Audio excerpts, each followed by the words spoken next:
Welcome, everyone, to another edition of Stepping Up to the Plate. I'm your host, Michael Vega. So glad you could join us.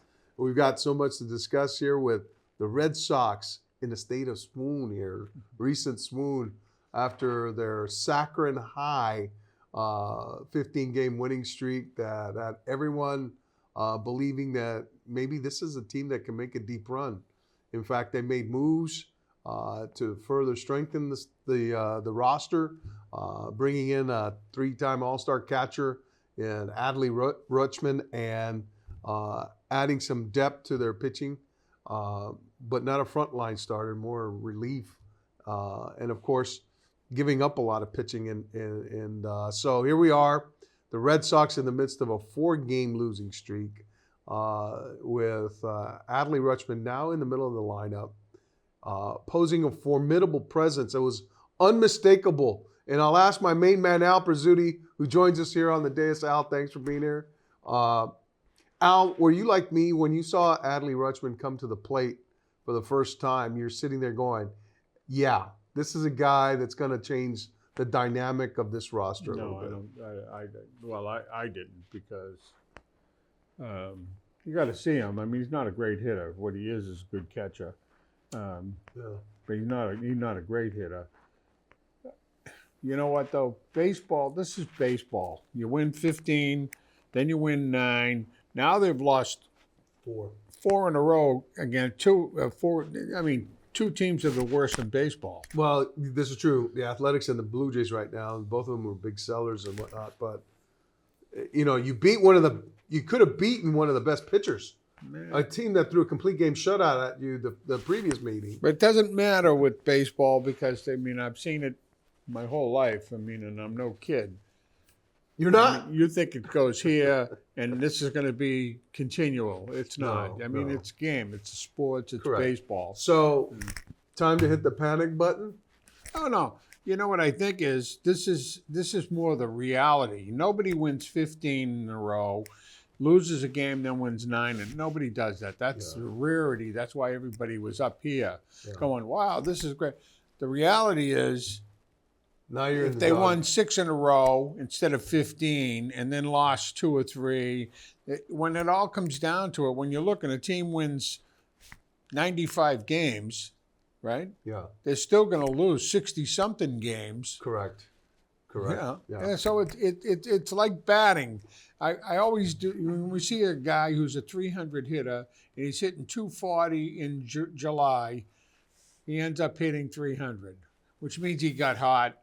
But the average always seems to work out. Yeah. And Williams was hitting 320, and then all of a sudden at the end of the year he gets 20 more. You know, it's a funny thing. The year Williams hit 388, he was 38 years old. Think about this. What's 12 points in a batting average? That's only 6 hits. Yeah, that is. It's unbelievable. I mean, funny you should mention that. You know, the topic of the best hitters in Red Sox history came up, and I was with Donnie Agnetta and Joe Lannon yesterday at Steel and Rye, and I said Donnie Agnetta's answer, I said, would make your heart warm, would warm your heart. He said, Manny Ramirez came up, and he says, second best hitter behind Ted Williams. He says, bar none. And I said, Manny was the best right-handed hitter the Sox have ever, I thought, in my era. I mean, we had some good ones. Fair point. The point with Williams, though, was different because Williams very seldom went into an extended slump. Yeah. When you watch a kid like Zdeno Raphael and the right fielder, he does the same thing. Yeah. Where all of a sudden he hits 5 home runs in 2 weeks, and then he goes 3 for 29. What's funny, I mean, you had both those guys homer in that game last night to put the Sox ahead. Right. You know, Rafaela going 4-11 to straightaway. So let me tell you, someone who's been at that park, that's a big poke, man. It takes a big poke to leave the park there. Yeah, and, you know, at that point, he didn't come close to that play in the I think it was the 8th. Yeah, when he tried to make a diving catch. He wasn't close, but you got to give Durant credit though. He backed him right up. Backed him up and made that from being a bad play. from Yes. being a worse play. Worse Let me play. put it Yeah. that way. That goes to the fence. It's a triple or a home run. I Right. mean, and, you know. Oh, no doubt. But the Sox, I mean, when you see an extent like Williams, when he went 0 for 4 and 1 for 4 in a doubleheader, you went, he must be hurt. Because he never did that. Yeah. When you see somebody who hits 344, the funny thing about hitters, though, I don't know who it was, it might have been Ted, who said, everybody looks at a 300 hitter, you're making 7 outs every 10 times up. Yeah. Well, in the case against Dylan Not easy. Cease, in the case against Dylan Cease, who had handcuffed the Sox in the previous game, the Red Sox wound up getting traffic on against them. Yeah. They stranded 9 runners, Yeah. and they were 0 for 7, They did the with same runners thing in last scoring night. position. So it's kind of been a pattern for these guys, manufacturing runs. And of course, Al, how do you explain the run they manufactured in the opener, a 2-1 loss? Nobody knows. Were it not the team well? goes off the Well, here's the thing, Al. There were 2 outs on the board during this one inning when I think it was I think it was Monasterio was at the plate, Yeah. and you had runners on the corner. You had Sogard and you had Sigler on the corners, and all of us in TV land knew there was 1 out, but everyone in the park was referring to the board that showed 2 outs. So when he flies out to center, everyone even the Blue Jays are thinking it's the 3rd out, when in fact it was only the 2nd out. Yeah. So what happens is that the guys leave their base, the center fielder catches it, and in the midst of catching it, the board goes from 2 outs to 1. It's switched. So now they're going, wait a minute, it's 1 out? And so they throw out Sogard, they double him up at first, but not until after Sigler had scored. Yeah, well, the other thing So is... if they had thrown it to 3rd, then doubled him off, then the run wouldn't have counted. So they were trying to manage that. They stopped it. They went to New York.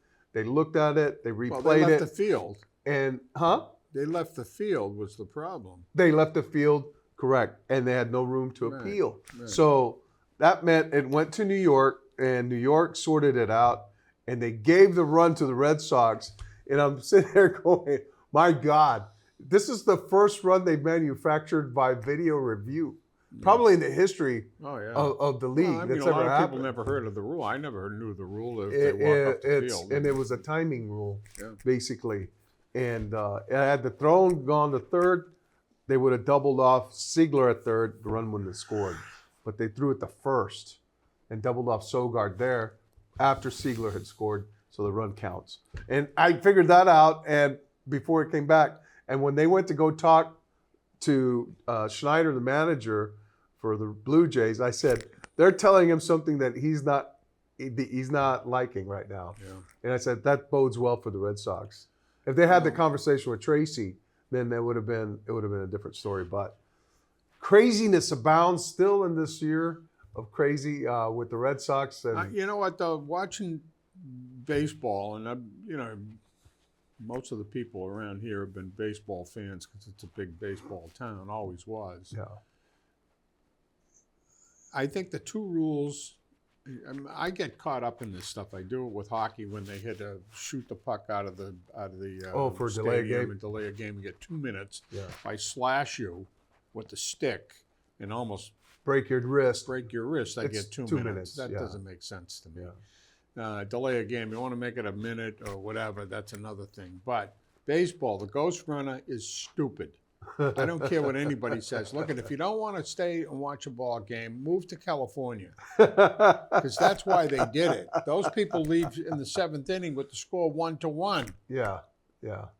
And then the second thing is now what they're calling these balls and strikes, it's amazing how far off. I'm not talking about the ones on the corner. No, the ones I'm that talking to the ones with Yes. guys up here. The catcher says that's a strike. They go look and it's by 3 or 4 inches. how many? So why don't we do this? Change baseball and have a team play the IBM computer there. Right. The ABS strike. That's it. No players. The Red Sox just go out on the field, okay? And you say, what would IBM Hal or whatever the name of that thing was throw in this pitch? Well, it's baseball is error. Yeah. I mean, guy doesn't cover second base is a mistake. But how do you account for the error of the umpire who's calling the game? I understand that, but I mean, there's a human factor there. If the umpire calls a ball up here, you go, all right. I get your objection to the Ghost Runner, but Al, making sure that balls are strikes and balls are balls and strikes are strikes. So they're getting and rid of the making sure umpire. that doesn't happen. Get rid of the umpire completely. Well, that's the next thing that's going to happen. They're just going to rely upon the ABS. And, but then where do you have the adjudication of a matter like that? That first run. It'll change. It'll change baseball completely. The Yogi Berra, Jackie Robinson slide into home plate, put it on the screen, safe or out. Let New York, because it'll probably be New York, not like Toronto in hockey. So they look at it from 100 different things. People are in the stands like this going, he's safe. No, he's out. He's safe. He's out. He's out. And the thing comes back and says, well, there isn't enough evidence to overrule, so the umpire called it out. Oh, there's no umpire. Right. So what do you do now? Right. So you go, well, we're going to take another 25 minutes to get a different angle from Chicago. Al, my point exactly. You need the human element involved. Well, no, you still need it. But I think it just augments it and makes it not infallible, but prone to correction. That's all. They're more right than prone to correction. That's fine. I'd rather they get it right, than miss the call. You know what I'm saying? So I have the same issue in football, and I have the same issue in the thing is in soccer with the VAR. Al, what about in the first inning? I don't know why a lot of contact just went unchecked. So what about in the first inning? Here's an example. Yeah. First inning, nothing. Second pitch, guy called. Second pitch. And was he right or wrong? I don't care whether he's right or wrong. He was right. It wasn't a strike. It was a ball. So but it would have been an out, I think. And you only get so many. Right. So here's what's going to happen. 2, yeah. You're going to get 100 of them. No. In the game, nobody's. Why would you do that? Why would you say? You only get 2. Well, you only get 2 now. So you change the rule and say, look, at any time you want to complain. If you get one right, should you get the other one back? If you say you're down to 1. So this is what I'm saying. Make it so that that's all you do. So you watch the game, and O'Brien can go, wait a minute, that was called a strike. Now they're going to look at it. It's a ball. Wait a minute, next pitch. Hold on, he's stepping up. He called. So then you go, it's 9 o'clock, and we're on the 4th pitch of the game because it is what it is. I think they've struck a happy medium here. I don't think so. It's not prolonging the game that much. They're still on the pitch clock. That still speeds up the time of the game. Last night I checked, the game ended around 9:30, right? It's not that bad. And Monday night was different. Nomar Garciaparra. Now, if he was around today, every time first pitch, he steps out, he does this with his wrist thing. Well, they would tell him get in back in. Yeah. You go, no. Yeah. I'll sue the league if you tell me to get back in there. And then they go, well, you only can do that 755 times. And somebody says, why 755? Al, surely you exaggerate. You're prone to exaggeration. No, but it's interesting now with the Red Sox. They've pushed all in. They're making a run at it, which is good. I mean, you got to be happy about that. Well, they're trying to do something. Night. The Yankees won again last night. But. Yeah, and they're expecting to get better. How much can this team expect to improve with the addition of a Trevor Story, the addition of a Garrett Crochet, maybe a Roman Anthony, and those are all questionable, things right now for this Red Sox team. I don't know what Story adds, okay, because he wasn't doing anything before. Yeah. And he, again, is But another streaky hitter. Yeah. And had some trouble at shortstop, although he's a pretty good shortstop. Crochet had better be the Crochet before, because he never pitched that many innings before. No. And Babe Ruth, I think when I look at his stats, I say, wow, there it is. That's Hall of Fame stuff off of 50 or 60 games. And he's at, even now they're talking about how putting him back in the lineup in this fearsome hitter. I mean, you think you were talking about Ken Griffey, or he hasn't even shown that he can play. Or be healthy. Well, on he hasn't shown that he can be healthy. So, and you know what? The big if flashes is what drives people back to the game to see when Anthony comes back in the lineup, everybody's going to go like this and watch and say, oh, is his hand all right? He held. Right. I know that. But that's what it is. Yeah, you're absolutely right. I watch a lot of tennis, right? And God, guys are hitting these lines, and then they show that it missed by that much. Yes, but it's still what? They still count it, right? Well, they still say it's in. It depends. Sometimes they bring it in. Sometimes they say, well, it doesn't matter. They show afterwards. That was out. That was in. Al, to my point, with video assistance, that sport has benefited greatly from it. That sport has been, and I mean, they pretty much, at Wimbledon, they haven't done away with the linesman or anything like that. No. But in other majors, they have, I think. But why would you allow a retractable, like in tennis in some places, in other places they don't have retractables. So like in Australia, they do. If the wind is blowing a certain way, they close the roof, and it's better if it's raining out. Well, it depends. Yeah. Weather shouldn't be the factor because it never was before. With that. It keeps it on schedule. I don't know. I just think TV causes a lot of this stuff because the announcers are, I think, stupid. Well, in watching now, Thursday will be a big day with the Patriots hosting the Colts, Al, down in Foxborough. They're doing joint practices now. We're getting to see, the team mix it up a little bit. And interesting absence, Al, was Christian Gonzalez. Was he out because he was hurt? Was he out because he didn't want to get hurt? Well, because of the I think maybe his situation? agent said, you probably don't want to go out there right now and risk getting hurt because you're not signed yet. So don't bring it out that until he signs, he's not, because then everybody will hate him. If he's hurt, they're going to say, okay, that's I think the Kraft thing. set him up to be, maybe scorned when they said, well, we offered him the richest contract ever given to anybody. Anybody in the history. That would be when have they ever done that? That would be like saying Ted Williams got robbed when they only offered him $100,000. Well, the times were that was a big salary for that. It's crazy.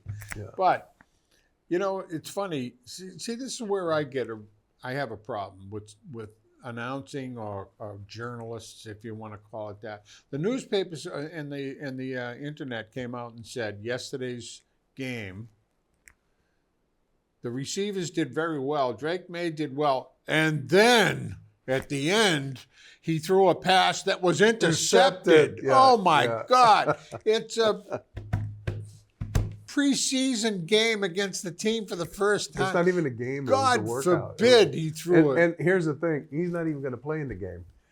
He's not going to play in the game. Then Bravel says he's not going to. You know how many people are like getting banged up right now in camp and lost from the year. So what I'm saying is, the Atlanta Falcons have lost two. They've lost two linebackers that were going to be guys on their defense. Well, it's like saying in a spring training, second, third game in spring training, somebody hit 3 home runs and go, wow. Big deal. He's up against a pitcher who'll never pitch in the majors. Yeah, tell him to get his speech for Cooperstown ready. Oh, God, it's amazing. But anyways. It was interesting, Al, the NFL had its Hall of Fame inductions. One of the guys that got inducted, well, there's several important guys there. You had Adam Vinatieri, who went in as a Colt, Al. What did you think? What did you make of I was a that? little surprised. He had about same amount of time with both teams. He did more for the Patriots than he did for Without the a Colts. doubt. So I mean, he turned the trajectory of this organization. Yeah, but I think in a case like that, they let him go. Yeah. The Colts came after him, but they let him go. Right. So I mean, there's got to Because be they a didn't pay feeling him what he there. probably deserved. It would be like Roger Clemens. I mean, you look at Roger Clemens was a Red Sox pitcher. He was probably one of the best pitchers we ever had. Then he went to Toronto. Then he went to New York. Who knows what's in his mind when they say if he ever did. Well, the reason they let him go was when Dan Duquette made the stunning declaration that he thought Clemens was in the twilight of his career. He made the big mistake. Big mistake. Big Unless, mistake. of course, the steroids influenced it. But I don't know. He was a great pitcher before steroids. Yeah, no doubt. And then with football being what it is right now, I mean, you do have to weigh and measure how hard you work these guys because you want to get them to the starting line. Right. You want to get them to the starting line, but you want them to be ready to go. Right. And how do you do that? If you're a head coach, you want to practice hard. You want to expose them to hard hitting. You want to expose them to, the elements a little bit, but you also want to get them to the start. You want to get your quarterback there. I think the coaches. It's like Vrabel said. Mays is not going to play Thursday. No. I mean, you might get a guy like Barrymore who had some injuries in the past. Yeah. Might have maybe my hand. He's not going to play. No. So those are the types of things that are decided by the medical staff and the head coach and whatnot. Also, the head coach and the general manager sits back and says, you know what, this isn't a big deal. Really, We're not going to hurt this kid. what people have to remember, Al, is that preseason games aren't for fans to go see their favorite players. Yeah. It's for the coaches to evaluate the guys at the end of the roster Right. that they may have to cut. Spring training, same thing. That's what it is. You got to look at, all right, who is on this roster that may help us? Right. Who's going to be there that may give us a chance to win maybe? And who can we sign to our practice squad that may help us, at the end of our season when we're down in numbers and we need someone credible to come in and fill a gap, Right. So those are the things that they weigh and measure at this time of year. It's not really going out there and showing what Drake May can do against their defense. We already know that. We know Right. what he can do. Right. No sense in putting him out there and On exposing him top to of risk. it, if Drake May was to play Thursday night, you don't know who the defense is Correct. on the other side. Yeah. And we might have a good game against the weak opponents. Yeah, and I'll tell you what, Al, a unique scouting opportunity has befallen the Patriots for their opener against the Seahawks. And we have HBO to thank and NFL Films to thank for the Hard Knocks series that they're doing right now on the Seattle Seahawks, who will just happen to open the season against the Patriots. So if I'm Mike Vrabel and all those guys, I'm glued to my TV every Tuesday night when that thing airs, and you can see their personnel. You can see what they're doing. You can see that. Let me tell you, they've got a pretty formidable offense. And the thing that jumps out at me when watching these guys, their defense is pretty good, Al. Their defense is pretty good. They got some guys that are going to bring the heat, and they got edge rushers out. Edge rushers. And they're going to put the heat on Drake May. And we're going to find out about Will Campbell. We're going to find out how Morgan Moses is going to hold up, whether Caleb Lomu is going to be able to stand in and hold up if Morgan Moses can't go, and we're going to find out a lot about Jared Wilson. It's the first game, yeah. You're not going to look at. I've seen good teams lose the first game because they're not yet gelled. So I don't go overboard on the first one. If they win, I'm happy. If they lose, I go, well, they played a good. I don't like to see them get walloped 48-0. That could very well happen because you got a Sam Darnold. He's spinning it, boy. He is looking good, and he's got receivers. Cooper Kupp, that guy's unstoppable. Well, Jackson Smith and Jigba, another guy, unstoppable. I think they exposed the Patriots for what they really were. Yeah. Is a young team with a young quarterback playing in the Super Bowl for the first time against the seasoned defense. Defense wins. Yeah. Quarterbacks and let me tell you though, defense win. Who showed up for the Patriots in the Super Bowl? Think about that. Who is the guy that you said, wow, he's playing his butt off? Christian Gonzalez. Yeah. Christian Gonzalez he erased Jackson Smith and Jigba. He made a couple plays that erased touchdowns in that game. He's a confident kid, though. You gotta love that. I like his swag. They interviewed him, and they said against Brown, he said they had this little tiff. He said, they're just making each other better. The key here, he said, is I'm playing up against one of the best players in the game, and he's playing against one of the best cornerbacks in the game. Iron sharpens iron now. He's had the best of both, but I mean, iron sharpens iron, and that's what you want to see. Gonzalez is in the same category. Unbelievable. Hey, the FedEx Golf Championship starts up now. I know. Who's your odds-on favorite? You I think don't know. Fleetwood's See who's got the less money in the bank. Tommy Fleetwood's going to do it again? No. I don't know. You know what? That's a pretty open thing. You see how much money Scheffler wins just for finishing first? Yeah. He doesn't even have to play. No. And he gets X number of points. I think $30 million or something. I mean, you know, I look at when he's not in there, and McIlroy, and you take two or three of the top names, when they're not in and you're watching it and you go, you know what, they're all the same. Yeah. They're all good. Everybody can win. But then when you put a Scheffler or a McIlroy or somebody who can, you have to look over your shoulder all the time. Yeah.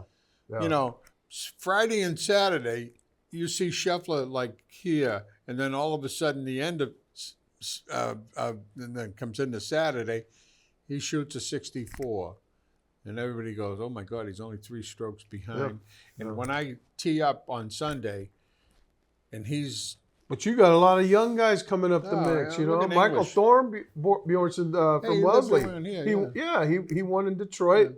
You got this kid, the rookie, Jackson Coyman. There are a lot of good players. Michael Brennan just won, you know, at the Wyndham. And so there's going to be a lot of interesting figures coming up on the PGA Tour that could contend here at the You know, I watched the women tournaments. LPGA, yeah.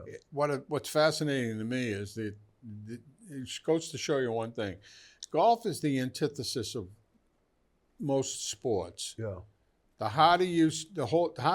when you're standing up at bat, you grip the bat like this. Golf, you do just the opposite. Yeah, absolutely. You know, swing hard. A guy swings hard, like me, doesn't hit the ball as far as a guy who swings smooth. Yeah. And I watch these girls hit the ball 325 yards off the tee. Tempo. Yeah. I mean, I could hit a drive and a 3-wood, and I won't be 325 yards. Well, that's going to do it for us this week. We want to thank you. I want to thank my main man, Al Prezzuti, who's still taking big swings at the fences, and we love him for it. So, at any rate, we'll see you here next time on Steppin' Up. Take care, everybody.